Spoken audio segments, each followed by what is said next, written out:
On behalf of the General Assembly, I have the honor to welcome to the United Nations His Excellency Gotabaya Rajapaksa, President of the Democratic Socialist Republic of Sri Lanka, and to invite him to address the Assembly.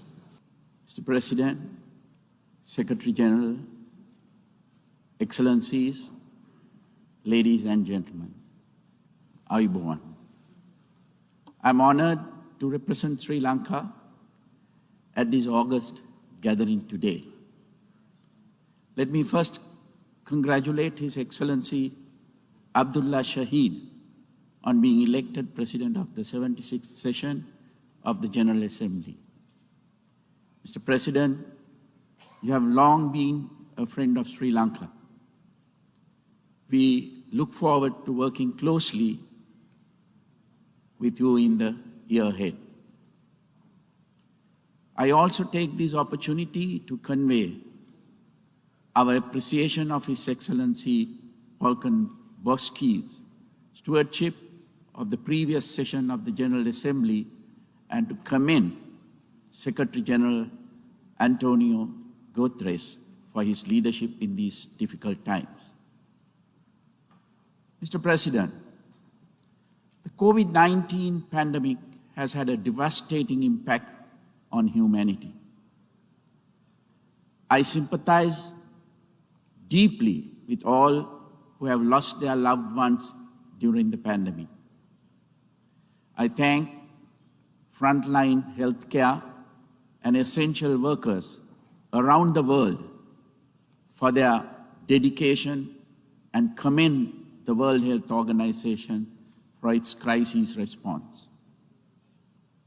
I also greatly appreciate the rapid advances made by the scientific and medical communities in devising vaccines and treatment protocols to combat the virus.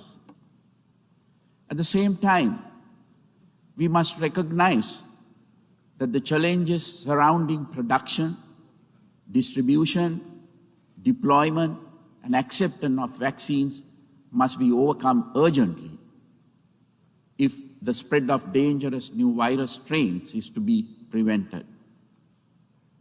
Ensuring that everyone, everywhere is vaccinated is the best way out of the pandemic. Although still a developing nation, Sri Lanka has been very successful in its vaccination program. We have already fully vaccinated nearly all those above the age of 30. Everyone over the age of 20 will be fully vaccinated by the end of October. We will start vaccinating children over 15 years of age in the near future.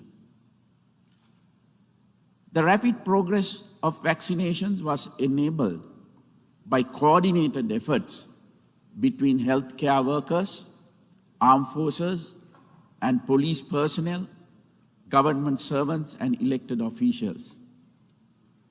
In collaboration with the WHO, Sri Lanka is establishing a regional knowledge hub to facilitate exchange of lessons learned from COVID-19 and support countries to recover better.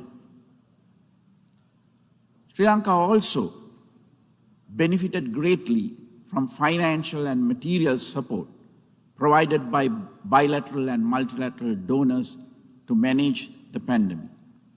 I thank these nations and institutions for their generosity. The increased global cooperation visible during this ongoing crisis is greatly encouraging. However, there is still more to be done. Mr. President, the economic impact of the pandemic has been especially severe on developing countries. This has placed the implementation of the 2030 Agenda for Sustainable Development Goals at considerable risk. It is vital that more initiatives, including development financing and debt relief, be adopted through international mechanism to support developing nations and help them emerge from this uncertain situation. Sri Lanka too has suffered greatly due to the pandemic. In addition to the tragic loss of life, our economy has been deeply affected. The lockdowns, together with general movement restrictions, reduced international travel, and slower global growth have affected nearly all sectors of our economy. Tourism, one of Sri Lanka's highest foreign exchange earners, and a sector that supports nearly 14% of the population, has been devastated. This industry, together with small and medium businesses in many other sectors, received government support through interest moratoriums and other financial sector interventions. Daily wage earners and low-income groups were also supported through grants of cash and dry rations during lockdowns, adding significantly to state expenditure. In addition to their immediate impact, these economic repercussions of the pandemic have limited the fiscal space available to implement our development programs. Mr. President, as devastating as the consequences of the pandemic have been to humanity, the world faces the even greater challenge of climate change in the decades to come. As emphasized in the recent report by the Intergovernmental Panel on Climate Change, the unprecedented effect of human activity on the health of the planet is deeply worrying. Addressing the grave threats posed by climate change and the loss of biodiversity requires decisive and urgent multilateral action. As a climate-vulnerable country, Sri Lanka is deeply aware of the dangers of climate change. Sri Lanka's philosophical heritage, deeply rooted in Lord Buddha's teachings, also emphasizes the vitality of preserving environmental integrity. It is in this context that Sri Lanka is a Commonwealth Blue Charter champion and leads the action group on mangrove restoration. Through the adoption of the Colombo Declaration on Sustainable Nitrogen Management, which seeks to have nitrogen waste by 2030, Sri Lanka has also contributed to global efforts to reduce environmental pollution. Having participated virtually in the pre-summit held in April, I trust that the United Nations Food Summit later this month will result in actionable outcomes to promote healthier, more sustainable and equitable food system globally. Such outcomes will be crucial to human health as well as to the health of our planet. Sustainability is a cornerstone of Sri Lanka's national policy framework because of its impact on soil fertility, biodiversity, waterways and health. My government completely banned the use of chemical fertilizers, pesticides and weedicides earlier this year. Production and adoption of organic fertilizer as well as investments into organic agriculture are being incentivized. I appreciate the encouragement received from many global institutions and nations for our efforts to create a more sustainable agriculture in Sri Lanka. The conservation of our environment is one of our key national priorities. We aim to increase forest cover significantly in the coming decades. We are also working to clean and restore over 100 rivers countrywide and to combat river and maritime pollution. We have also banned single-use plastics to support ecological conservation. Sri Lanka recognizes the urgent need to reduce use of fossil fuels and support decarbonization.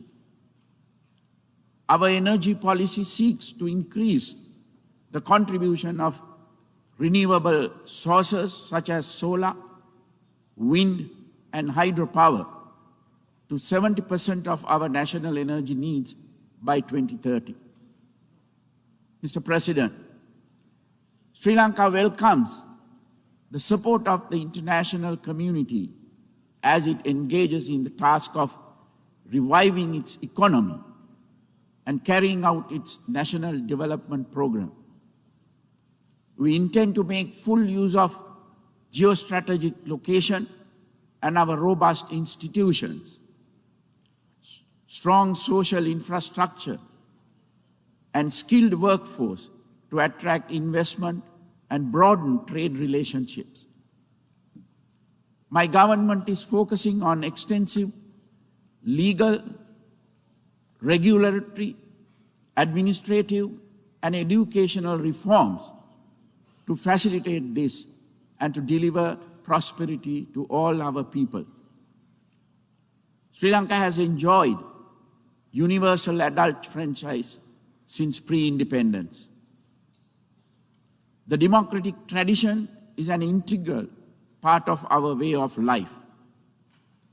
My election in 2019 and the parliamentary elections in 2020 saw Sri Lankan voters grant an emphatic mandate to my government to build a prosperous and stable country and uphold national security and sovereignty. In 2019, Sri Lanka experienced the devastation wrought by extremist religious terrorists in the Easter Sunday attacks. Before that, until 2009, it had suffered from a separatist terrorist war for 30 years. Terrorism is a global challenge that requires international cooperation, especially on matters such as intelligence sharing, if it is to be overcome. Violence robbed Sri Lanka of thousands of lives and decades of prosperity in the past half-century. My government is committed to ensuring that such violence never takes place in Sri Lanka again. We are therefore acting to address the core issues behind it, fostering greater accountability, restorative justice, and meaningful reconciliation through domestic institutions is essential to achieve lasting peace. So too is ensuring more equitable participation in the fruits of economic development. It is my government's firm intention to build a prosperous, stable, and secure future for all Sri Lankans, regardless of ethnicity, religion, or gender. We are ready to engage with all domestic stakeholders and to obtain the support of our international partners and the United Nations in this process. However, history has shown that lasting results can only be achieved through homegrown institutions reflecting the aspirations of the people. Sri Lanka's parliament, judiciary, and its range of independent statutory bodies should have unrestricted scope to exercise their functions and responsibilities.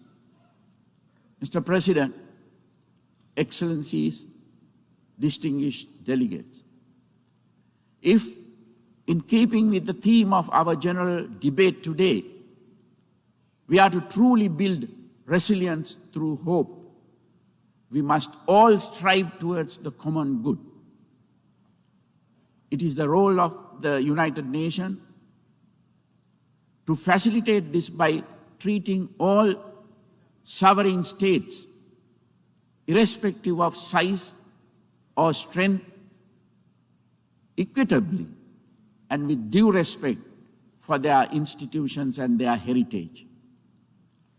I request the United Nations and the international community to ensure the protection of the Buddhist heritage of Afghanistan.